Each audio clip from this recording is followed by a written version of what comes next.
Jai Jinendra and hello everyone. I am Riya Nilesh Padni and I welcome you all to my YouTube channel, Shukar and Savar.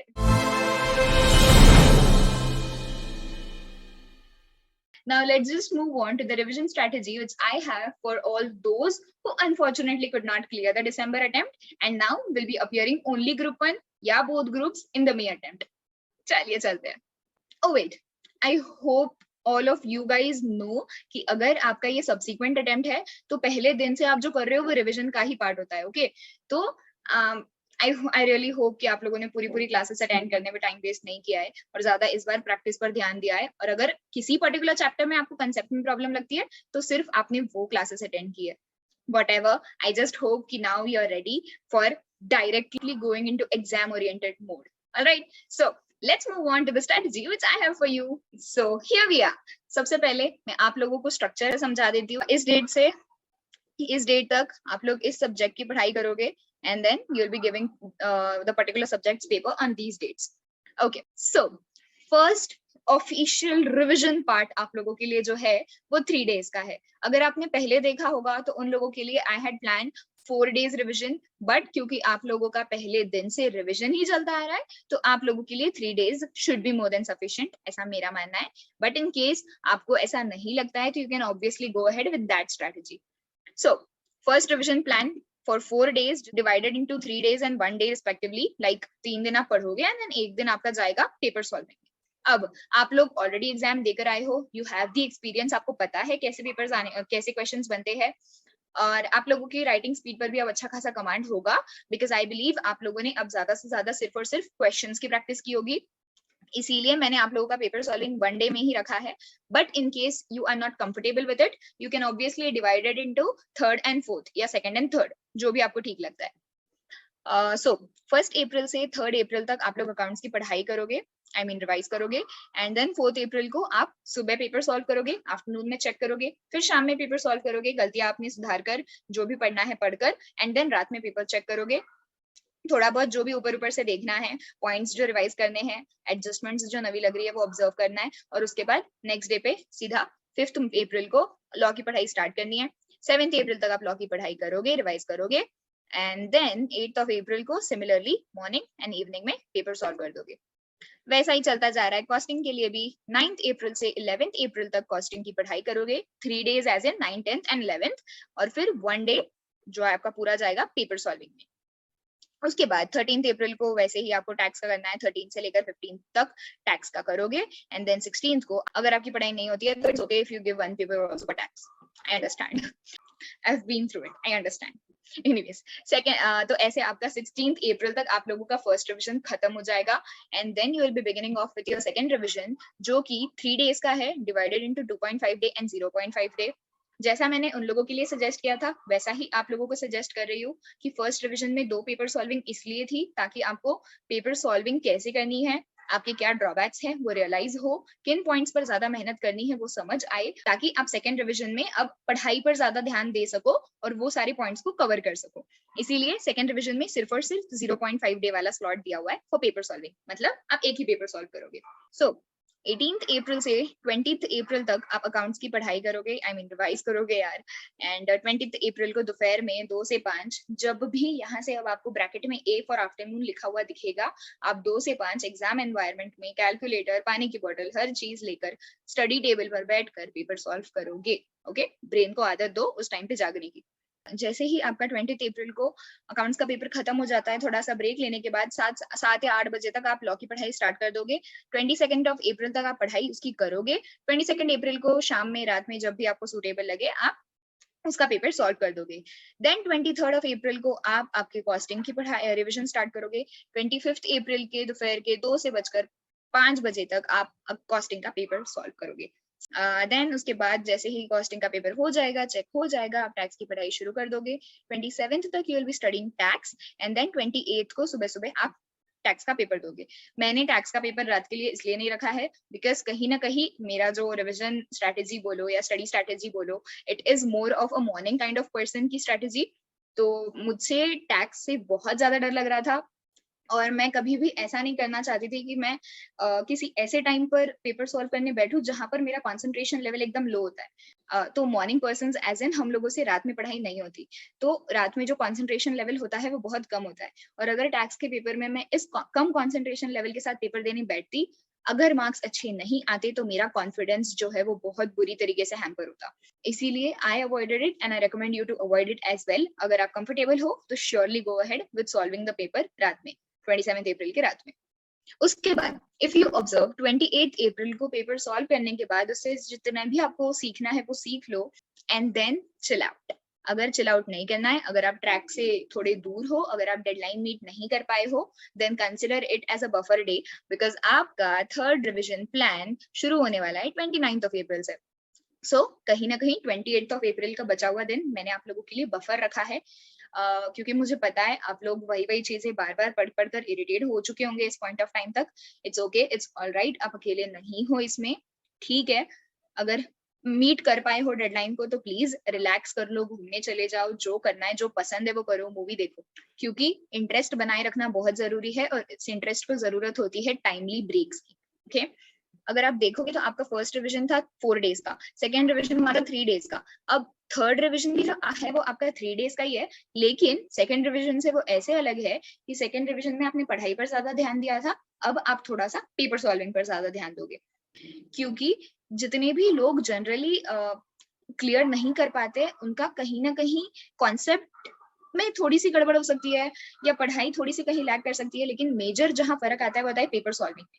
तो आपको वहां difference create करना है, इसीलिए आप लोग की पेपर सॉल्विंग की और क्वेश्चन सॉल्व करने की प्रैक्टिस ज्यादा करोगे।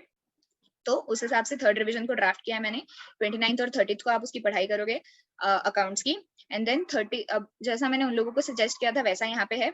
अगर आप चाहो तो आप ऐसा फॉलो करो या आप चाहो तो आप ऐसा फॉलो कर सकते हो। लाइक पहले दिन एक पेपर छुड़ाना, दूसरे दिन दूसरा पेपर छुड़ाना, ऐसा करना है, ऐसा करो। और अगर एक ही दिन में दोनों पेपर छुड़ाने वैसा करो, whatever suits you. Anyways, 1 of मई को 30 ऑफ अप्रैल को शाम में रात में पेपर चेक कर लोगे। 1 ऑफ मई को जल्दी उठकर थोड़ा बहुत जो रिवाइज करना है कर लेना, एंड देन 8-9 बजे के आसपास पेपर सॉल्व करने बैठ जाना। और उसके बाद सब होने के बाद 1 ऑफ मई को ही दोपहर में आप लॉ की पढ़ाई स्टार्ट कर दोगे। 3 मई तक आप लॉ की पढ़ाई करोगे और 3 मई को आप पेपर सॉल्विंग पर जाओगे। तो 1 ऑफ मई का मोर देन हाफ डे, क्योंकि आप 1-1:30 बजे से पढ़ाई स्टार्ट कर रहे हो लॉ की, सेकंड का पूरा डे और थर्ड का भी कहीं ना कहीं सुबह के 9 बजे तक। तो ओवरऑल हो रहे 2 दिन, और कहीं ना कहीं आप लोगों को फाइनल एग्जाम में ज्यादा टाइम मिलने वाला है। तो उस चीज को कंसिडर करते हुए यहाँ पर अगर कुछ टॉपिक को स्किप करते हो, नेक्स्ट डिवीजन पे डालते हो तो it's all right. Then 3 of मई को अगर आप चाहो तो रेस्ट ले लो बचा हुआ दिन, अगर नहीं, अगर आप में जिद है तो आप, अगर आप सच में क्लियर करना चाहते हो देन प्लीज इवनिंग में ही वापस पढ़ाई स्टार्ट कर देना कॉस्टिंग की। 5 मई तक आप कॉस्टिंग की पढ़ाई करोगे, एंड देन दोपहर में या सुबह या दोपहर में और सुबह दोनों टाइम 2 पेपर सॉल्व करोगे कॉस्टिंग के।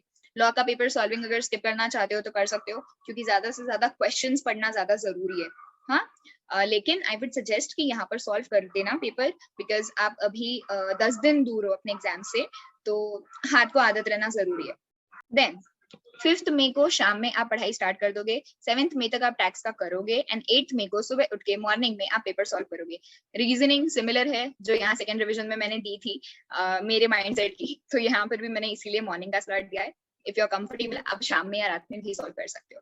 Moving ahead with the 4th revision, जो एक्चुअली सबसे ज्यादा मैटर करने वाला है, और मैंने कभी भी हर किसी को सेम स्ट्रेटेजी रेकमेंड नहीं की है, because obviously at the end आपको करना है, आपको आपके स्ट्रेंथ्स और वीकनेसेस ज्यादा अच्छे से पता होंगे। मैं एक जनरलाइज रिविजन स्ट्रेटेजी इशू कर सकती हूँ, आपको आपके हिसाब से इसको मॉडिफाई करना होगा। ओके, तो मैंने हमेशा से ये बोला है कि आपका जो लास्ट रिविजन है किसी पर्टिकुलर सब्जेक्ट का, वो आपके फर्स्ट पेपर के साथ कोलाइड होना चाहिए। मतलब यहाँ पर इस केस में आपका फर्स्ट पेपर अकाउंट्स का है तो आपका लास्ट रिविजन अकाउंट का होना चाहिए। उल्टे स्लॉट में रिविजन करना चाहिए। लेकिन यहाँ पर मैंने अपने टैक्स के डर को कंसिडर करते हुए मैं चाहती थी कि टैक्स के पेपर से जितना क्लोज हो मेरा लास्ट रिविजन उतना बेहतर है, इसीलिए मैं स्ट्रेट उसी सीरियल वाइज स्ट्रेटेजी दे रही हूँ। अगर आप चाहते हो तो you can reverse it as well, कि पहले टैक्स का रिवीजन देन कॉस्टिंग का एंड देन लॉ का, मतलब पेपर के सीक्वेंस से उल्टे साइड में, जैसा आप चाहते हो वैसा आप कर सकते हो। देन 8th में इवनिंग से लेकर आप 10th मई तक लॉ का रिवाइज करोगे। यहाँ अगर आप ऑब्जर्व कर रहे हो तो मैंने पेपर सॉल्विंग से मना किया है। 100% रिकमेंडेड मत करो पेपर सॉल्व। आप कितने भी पेपर सॉल्व करो, कहीं ना कहीं आपको बस यही सीखना है उससे कि आपका आंसर कैसा ड्राफ्टेड होना चाहिए। तो वो आप पढ़कर भी सीख सकते हो। आपने बहुत प्रैक्टिस कर लिया, अब इट्स ऑल राइट। अब सिर्फ पेपर्स पढ़कर निकालो, RTPs, MTPs, practical questions, past year papers, read as many questions as you can. Next, अब आपके एग्जाम को ना ज्यादा टाइम अवेलेबल है नहीं, राइट? तो आपको 3 दिन में मैक्सिमम जितना आप वापस से गो थ्रू कर सकते हो उतना करना है ना? तो उस हिसाब से मैंने कॉस्टिंग को ध्यान में रखते हुए ऐसा बनाया है कि 10th को दोपहर में आप कॉस्टिंग का रिविजन स्टार्ट कर दोगे। रिविजन इन द सेंस, मैं यहाँ पे ये रिकमेंड कर रही हूँ कि सबसे पहले आप हर चैप्टर का एक एक क्वेश्चन सॉल्व करोगे। कोई भी एक क्वेश्चन जो आपने इतने ही सारे रिविजन्स में मार्क करके रखा है, जिसमें ओवरऑल कॉम्प्रिहेंसिव कवरेज है वो चैप्टर का, या जो एग्जाम वर्दी क्वेश्चंस आपको लगे हैं, आपने टिक करके रखे हैं, उनको गो थ्रू करना फटाफट। और 11th की मॉर्निंग में एक बार फॉर्मूला शीट रिवाइज कर लेना पूरी अच्छी तरीके से, और पेपर सॉल्व कर लेना कॉस्टिंग का पेपर सॉल्व करना इज रिकमेंडेड। उसके बाद 11th मई को दोपहर में जैसे ही आपका कॉस्टिंग का पेपर हो जाता है, 13th मई तक आप टैक्स का रिवीजन करोगे। और अगर आप यहाँ देखकर कंफ्यूज हो रहे हो कि मैंने 12th मई क्यों डाला है बीच में, तो डोंट वरी, मैंने उसको गलत नहीं डाला है। I will clarify. 11th के आफ्टरनून में आप पढ़ने बैठ रहे हो, 11th का बचा हुआ पूरा दिन, 12th का पूरा दिन आप टैक्स की पढ़ाई करोगे। आपने, अगर आप ऑब्जर्व कर रहे हो तो आपने अभी 7-8 तारीख को कुछ किया है, तो 3-4 दिन में तो कोई नहीं भूलता। अगर आपको भी लगता है आप भूलते हो, डोंट वरी, एक बार बुक खोलो, आपको खुद पूरे आंसर्स याद आ जाएंगे, तो भूलता कोई नहीं है, ठीक है? दूसरी बात यह है कि अभी अभी रिवाइज किया है तो ज्यादा टाइम लगेगा नहीं रिवाइज करने में। फिर भी मैंने यहाँ पर टोटल 1.75 डे का स्लॉट दिया हुआ है। उसके बाद पेपर सॉल्विंग है 12th मई को रात में। तो 12th मई को रात में पेपर सॉल्व करके फिर सोना। 13th मई को सुबह सुबह if you want revise what ever sections you think you missed out, या आपको जीएसटी का एक पर्टिकुलर चैप्टर आपसे मिस आउट हो गया था, आपको लग रहा है कि शायद मैं एग्जाम वाले दिन नहीं कर पाऊंगा। अगर मैं अपनी स्ट्रेटेजी बताऊं तो मैंने इस टाइम पर पीजीबीपी किया था, जो अगर मैं आपको स्लॉट बता रही हूँ ना, मैंने उसमें पूरा पीजीबीपी कवर कर लिया था। और मैंने एग्जाम के 1.5 डे में पीजीबीपी नहीं किया, मैंने सिर्फ एग्जाम के दिन सुबह सुबह पीजीबीपी को एक बार गो थ्रू कर लिया था या रिविजन वीडियो देख लिया था। तो इफ यू वांट आप ऐसा भी कर सकते हो। एनीवेज, अब आती है वो घड़ी जहां आपको खुद को साबित करना है। अकाउंट्स के लिए मैंने पिछली वीडियो में भी शायद मिस्टेक अलर्ट दिया था, या अपकमिंग वीडियो में आएगा वो, I am not very sure. Mistake alert ये था कि मैं अकाउंट्स में इतनी ज्यादा ओवर कॉन्फिडेंट थी, एटलीस्ट इन फाउंडेशन लेवल, कि मैंने अकाउंट्स को भी 1.5 डे ही दिया था, जबकि I had time. So I would not recommend it at all, because मेरे अकाउंट्स में ही फिर उसके हिसाब से सबसे कम मार्क्स आए थे। एंड इसीलिए मैंने यहाँ पर आप लोगों को 2 दिन का स्लॉट दिया है अकाउंट्स के लिए। इतने सारे रिविजन करने के बाद तो आई थिंक कि अब इतना टाइम नहीं लगना चाहिए, बट बिकॉज आपने लास्ट अकाउंट्स पढ़ा था सीधा 1st ऑफ मई को, तो 13th ऑफ मई तक कहीं ना कहीं कुछ कुछ कॉन्सेप्ट मिस आउट हो सकते हैं। तो इसीलिए 2 दिन का टाइम दिया हुआ है। अगर आपको लगता है आपको इससे कम लगेगा, देन आप जो बचा कुचा है वो कर लो। लेकिन आई नो कि एंजाइटी इतनी होती है कि नहीं हो पाएगा, अब करोगे 13th के दोपहर से ही पढ़ाई शुरू कर दोगे। सो 13th मई से 15th मई तक आप अकाउंट्स का फाइनल रिवीजन करोगे एंड देन 15th मई को जैसा आपका टाइम टेबल है पेपर सॉल्व करने चले जाओगे। और फिर ये तो अब सब एग्जाम वाला ही है यार, यू नो इट। लाइक यहाँ पे बस आप लोगों को एडेड एडवांटेज ये है कि 18th मई को आपका पेपर होना है, तो आपको टाइम ज्यादा मिलेगा। तो प्लीज, अगर कोई ऐसा है जिसका पिछला अटेम्प्ट लॉ की वजह से या टैक्स की वजह से क्लियर नहीं हो पाया था, तो टैक्स के लिए तो यार सीरियसली मैं नहीं रेकमेंड करना चाहती, because I am not that good in taxation. So don't even expect a video from me for tax.